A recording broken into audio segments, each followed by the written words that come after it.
Et dans le moni Mokonzamboka, Félix Antoine Tshisekedi Fachi a compatir na ba sinistré, une très bonne chose, va perdre va bien à Bangou. Mais population congolaise, toujours indépendance dans 60. Kino Lelo, c'est 65 ans. Maturité, égalité, nous va bien un petit peuple. Et ça langage, et le Bamaka. Maturité, égalité, dans la la population. Surtout dans le Kino, dans la distraction. Bolingi pour politiser les campagnes d'inondation de Guinée. Mbou les nature, ezali c'est naturel mbou les singles bêta. Ba inondation c'est naturel. Ce n'est pas la première inondation dans Boka Nabiso. Dans le monde, non. Moi je suis sentinelle d'Afrique, défenseur et patrie. Tout en à Liège. Mboka connaît ça qui biso, la province, la Liège. Inondation. Oh, sous fait. Ça c'est une voiture. Ça c'est notre voiture. Inondation. Le roi des Belges, dans le gouvernement belge, va empêcher qu'il y ait empêcher pour les bêtes. Bima la distraction peuple congolais. Il y a un fait avec les politiciens et Nzala. Bon compatriote. Fayu Lazare. Ça c'est une voiture. Ça c'est notre voiture. Au salaire de déclaration, là on a mon moteur. Moïse Katumbi, exilé, on a au sa régime. Au salaire déclaration, tu es sur quoi on a payé Moussous. Inondation en France, 5e puissance mondiale. Écoute bien. La France. Au Il y a eu murmure de la inondation. brise. Et ce n'était pas la première et dernière inondation. Au milieu des rues submergées de Redon, les pompiers fendent le silence. À bord de leur aéroglisseur, ils sillonnent le quartier. Leur mission, s'assurer que les sinistrés ne s'engagent pas dans des zones dangereuses. Parce que c'est surtout pour les gens qui s'aventurent en milieu urbain comme ça. Il y a les phénomènes de levage des plaques d'égout. Ils n'ont aucune visibilité, l'eau elle est pas propre, donc le risque c'est de tomber dans ces zones-là. L'eau a tout recouvert, jusqu'à plus d'1 mètre par endroit. L'électricité a été coupée et quasiment toutes les maisons évacuées. Mais une habitante refuse toujours de quitter son domicile, pourtant devenu inaccessible. Ils viennent prendre de ses nouvelles. De toute façon, tous les jours on sera là. Tout l'accès, On va toujours être là, mais si jamais vous avez un besoin. Inondation dans Liège, province et Belgique. Inondation en France, tout l'accès, non. Mboko ngana vandi, Afrique du Sud. Inondation Salama. La province, na Durban, bien l'océan. Il y a eu 300 morts. Pendant que Boukana, Batouba Koufa, 300. On a officiellement baïbisi sur le gouvernement Mboko. Président Ramaphosa qui n'est pas là, on le voit, président Félix qui est là. Ba sinistré bandeko ba kufeli bandeko ba kumsible wana ba ona na mbulu ebetaki popoli bon bokota na ba palin ba diaspora bokota na ba palin ba combattant bokota na palin ba congolais boza monde entier na 5 continents mokili mobimba bo s'abonner na Congo Dialogue info ya sûr et repesa masolo dialogue esengi boyokani dialogue esengi bolingani dialogue esengi tosangana biso nyonso bakongolais toza na monde entier tosabone na Congo Dialogue info esika nini bokomona mwana mwasi oyo aye na idéologie Francine Ngembe.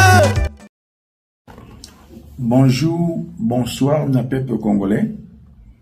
Wabino défenseur ya patrie, prophète surnaturel, imbialisé. Mboule beti, inondation salami, bandeko mosusu bakufi, bandako bukani, baike, ba perdre ba bien zayi nakati na bandako, à ma qualité de serviteur de Dieu, prophète surnaturel et défenseur ya patrie, na sengi na baye bakufeli, mais sincère, n'a présenté Nabino mes sincères condoléances. Le banzambe le bin ecclésiaste, mieux vaut entrer dans une maison de deuil que dans une maison de fête. Vraiment mes très sincères condoléances. Et dans le moni Mokonzamboka, Félix Antoine Tshisekedi Fachi a compatir na bas sinistré. Une très bonne chose. Na moni lisusu asukite kaka pana bango a pesi esika stade du 20 mai pour na baye bandaku ekei echoli ba perdre ba bien na bango. Mais population congolaise toujours indépendance na 60. Kino lelo c'est 65 ans. Maturité ezalité no ba bien un petit peuple. Et ça langage et le bomaka. Maturité zate na carte de population. Surtout ne ba kino voilà na distraction. Bolingi bo politiser les campagnes inondation de ngene. Mboule za nature, ezali c'est naturel mboule singele beta. Ba inondation c'est naturel. Ce n'est pas la première inondation dans Mboka na biso. Dans le monde, non. Moi, je suis sentinelle d'Afrique, défenseur et patrie. Tout en Liège. Mboka ekonetsa ki biso, la province, la Liège. Inondation. Oh, sous fait. Ça, c'est une voiture. Ça, c'est notre voiture. Inondation. Le roi de Belge, dans le gouvernement belge, va empêcher qu'il y ait empêcher pour les bêtes. Bima la distraction, peuple congolais. Il y a un fait avec les politiciens et Nzala. Bon, compatriote. Fayou Lazare. Ça, c'est une voiture. Ça, c'est notre voiture. Au salaire de déclaration, là, on a mon amour. Moïse Katumbi, exilé. On a au sa régime. Au salaire déclaration, Patiko Kosabino. Dans l'accident Liège, inondation, ezali, catastrophe naturelle. To partager mawana baye. Ba oufedi. Ba bongisi bana. Ba bongisi mibali. Ba bongisi yabango ban molongani. Biloko ekei na temps de guerre oyo. Na moment difficile oyo. To partager mawa. Au lieu de faire des vidéos et rencontrer n'importe quoi. Non. Nazana, voilà tout ça en Liège, hein. Tu es sur quoi on a pays Moussous. Inondation en France. 5e puissance mondiale. Écoute bien. La France. Au murmure il y a eu de la inondation. brise. Et ce n'était pas la première et dernière inondation. Au milieu des rues submergées de redons, les pompiers fendent le silence. À bord de leur aéroglisseur, ils sillonnent le quartier. Leur mission, s'assurer que les sinistrés ne s'engagent pas dans des zones dangereuses. Parce que c'est surtout pour les gens qui s'aventurent en milieu urbain comme ça. Il y a les phénomènes de levage des plaques d'égout. Ils ont aucune visibilité, l'eau elle est pas propre, donc le risque c'était tombé dans ces zones-là. L'eau a tout recouvert, jusqu'à plus d'1 mètre par endroit. L'électricité a été coupée et quasiment toutes les maisons évacuées. Mais une habitante refuse toujours de quitter son domicile, pourtant devenu inaccessible. Ils viennent prendre de ses nouvelles. De toute façon, tous les jours, on sera là. Tout l'accident. On va toujours être là, mais si jamais vous avez un besoin. Inondation dans Liège, province de Belgique. Inondation en France, tout l'accident. Mboko ngana vandi, Afrique du Sud. Inondation Salama. Na province, na Durban, bien l'océan.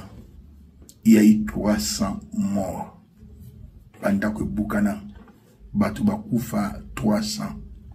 On a officiellement, le gouvernement Mboko. Président Ramaphosa qui n'est pas là, on le voit, président Félix qui est là. Ba sinistré bandeko ba kufeli bandeko ba kumsible na ba na mbulo ebetaki et comme na ba chroniqueur na évité ba soi-disant politicien ba soi-disant banani et comme d'actualité magama est bobosani tolongwe tu es en Afrique du Sud mawa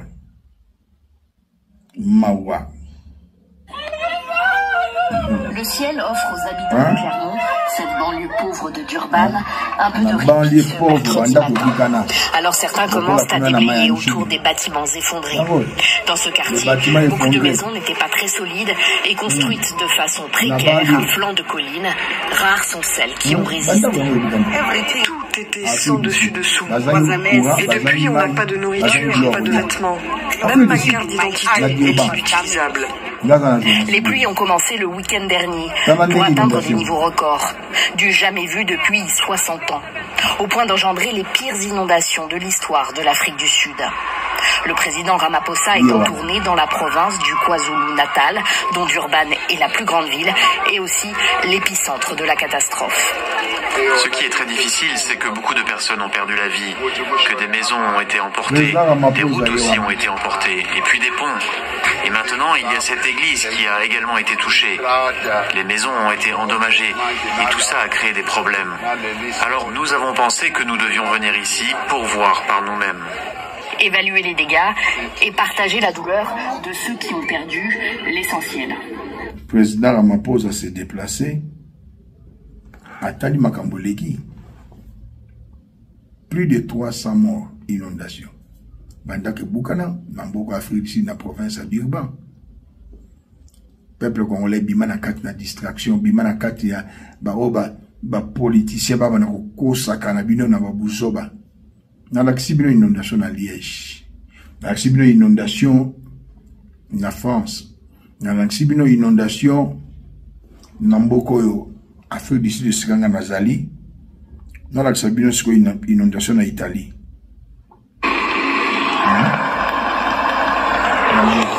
Italie, inondation.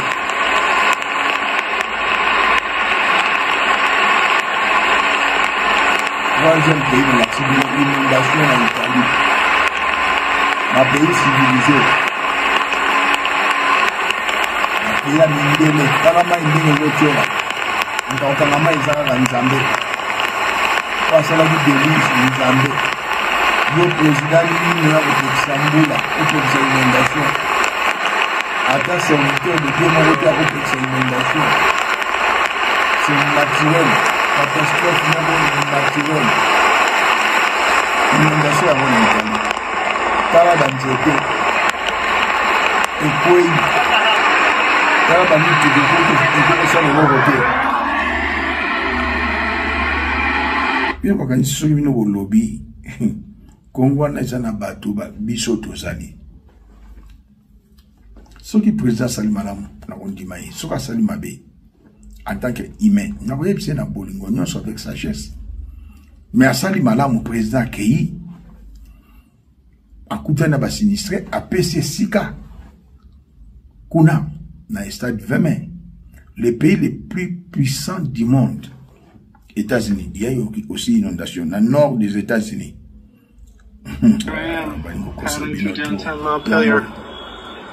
Nord des États-Unis, pays les plus puissants du monde.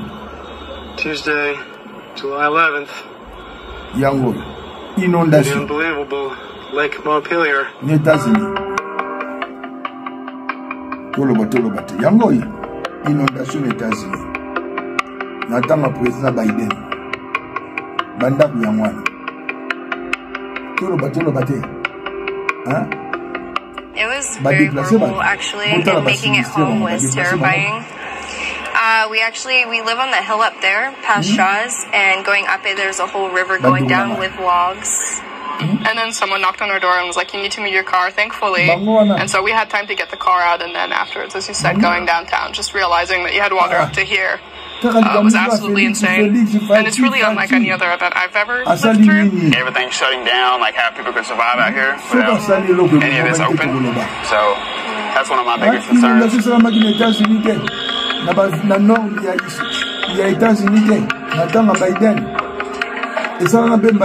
our production packaging area. So this is where we bag all of our product. And a lot of this just got lifted up and shoved around. As you can see, I haven't really moved anything. So there's a lot of loss and damage. And right now it's the first time I've been in the space. I've only been here for about half an hour, so I'm just assessing everything. But yeah, it's really hard to take, and I think it's worse than what we were all expecting. Oh, yeah. And then see how it came in through the windows. I'm crying. My entire store is upended. Au lieu de compatir avec le peuple, Boboy ko compatir na peuple. Inondation na Liège.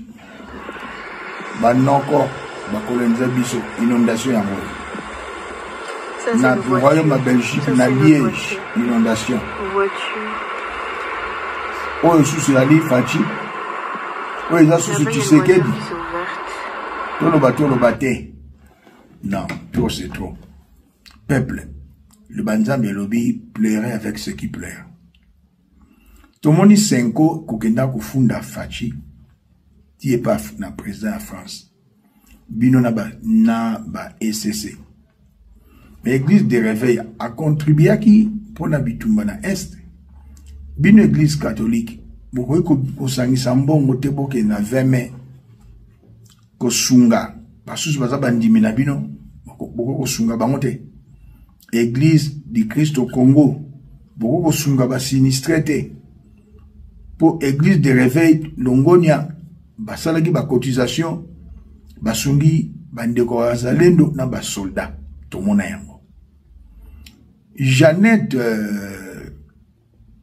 soi-disant Kabila, Fondation Laurent Désiré Kabila, oza na ba million nyonso oyiba na 18 ans ndeko na yo na pouvoir et occupation. Jeannette Kabila, ozali wapi? Ba fondation et ozali wapi? Moyibi munene Vital Kamerhe. Mbonga programme à 100 jours, à part ba maison préfabriquée. Ba programme Mosusu. 400 millions et bima au lia. Donc, bête histoire, on peut trouver dans ma solo Mosusu lelo. Amida, Fondation Amida, tout le monde a infrété. Amida, moi si y a Veka, Moïbi Mounene. Beaucoup qui ne retala ba sinistré te, qui ne peut que tika biloko. Beaucoup ça là on a soni pour na lobby. Olive Lembe, mobile n'a comme un milliardaire. Un immigré clandestin de son vrai nom Hippolyte Kanambe. Aïbi, a comme un média, Koki, pour ça la geste était yoga na bata théâtre. Dikambu yangu yoko iti Olive Lembe ola le devant Olive Lembe ozali wapi et na lingna beta c'était tant président kenda ko tala ba sinistré akenda ki en qualité ya président de la République premier citoyen molonga ne Denis Nyake accompagnant qui ezalaki fondation ndio na moni ba musuba ko ngochala fondation, il y a Denis Nyakirote. Ils ont des présidents de la République. Stade du 20 mai, Moutapé si place wana, garant de la nation, président de la République. Denis Nyakero, la Rwandaise tout alinga sala yango, récupération politique. Yépe le kolaba. Banani, politicien anzala. Toboyi yango. Toboyi yango. Fondation na yoka kotinda kabana classe na podo. C'est bien. Tu te dis que tu es de Walum. Otonga école T, centre médical T, orphelinat T, au gouverneur kuna lola batongelio orphelinat. Mais yo na Walum, tu te dis de Walum au salaire le côté. Mais maman Mobutu, qui est na 14e mairie, sur na 13e mairie, centre maman Bobila, maman Mobutu, maman Bobila Dawa, hôpital les gens Mbujimai, elle n'est pas de Mbujimai. Les deux premières dames au Batika Bilemamboka Bangwana, Denise Ozali impopulaire, au Salakelo Kamadungate, aux autres Djembe la Sima président. Donc on est au président Kotik et là, on est au Yem Takepes, et la ligne de gouvernement. Amida, Fondation Nayo, Chijem. Olive Lembe, Fondation Nayo, Chijem. Tueli sous na Jeannette Kabila, Fondation Nayo, Chijem. Bolingisco, une femme comme présidente na Congo. Hein? Marie-Josée Ifoku, Ozawapi. Peuple congolais, to compatir. Nabande kona biso, basuli kama. Nathalie Bino, inondation na Belgique, inondation na France, inondation en Afrique du Sud, inondation na Italie, inondation na Mbokoyo, États-Unis. C'est normal et c'est triste. Tokabola mawa, pasi na bandekoba, bungisiba, bana mibali, bandaku, ba bien na bango, au lieu que ba monsieur bana kolekaka. Beau politiser du Cambodge, ce n'est pas président Félix Antoine Tshisekedi. C'est pas président Félix Antoine Tshisekedi. Tant on a les kakawa, Soki a sali bolam, neti, a gagné front diplomatique, Kagama Komigolela, Nalobaka.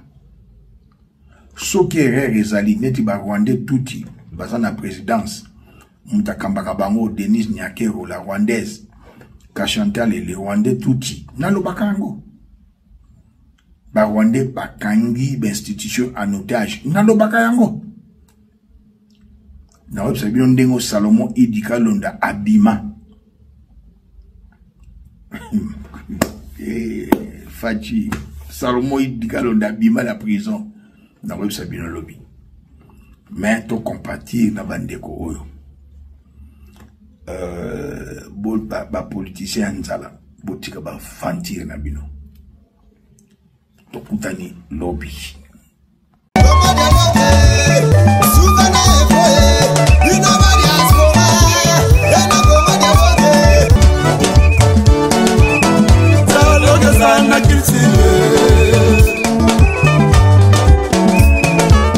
Oye na société, ba société belé, boyoka lensate, tout comme na ba foyer nene moko, papa na maman dialogue esate, et comme à lobby, moi na bimi faser, akimi ndaku, moi na komi na balabala, moi na bonla na wenze, pour nini, dialogue esate na ba foyer.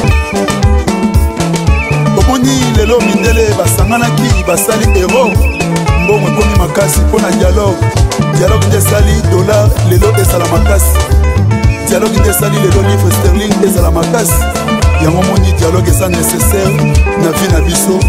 Dans tout ça, dialogue est unitaire. Tcha Congo dialogue, Congo dialogue, Congo dialogue. To s'abonner biso nyonso na Congo dialogue sérieux.